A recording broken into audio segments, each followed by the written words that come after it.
Allahumma hdini fi man hadait. Ya Allah, ni petunjuk akan lon lagi urang-urang yang kaludrona beri petunjuk. Wa'afini fi man afait. Nepu pulelon ya Allah lagi urang-urang yang kaludrona beri pepuleng.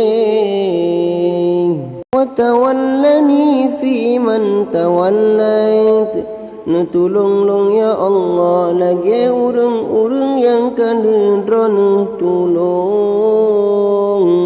Wa barik li fi ma a'tait.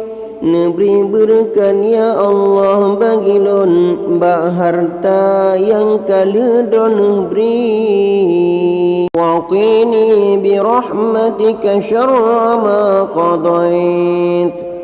Nepelihara ya Allah akan lon akan sejuhud-juhud barang yang kaludrona khendak. Fa innaka taqdi wa la yuqda alaik. Bidrona ya Allah yang menghukum, hana solain yang menghukum di atas drona. Wa innahu la yadhillu man walait. Hana hina urang-urang yang kaludrona pemulia. Wa la ya'izzu man adait. Dan hana mulia urang-urang yang kaludrona pehina. Tabarakta Rabbana wa ta'alait. Maha suci Tuhan lun dan maha tinggi drona. Falakal hamdu ala ma qadait. Mustahak bagi ya Allah bandum pegan atuh barang yang kaludrona tekedi.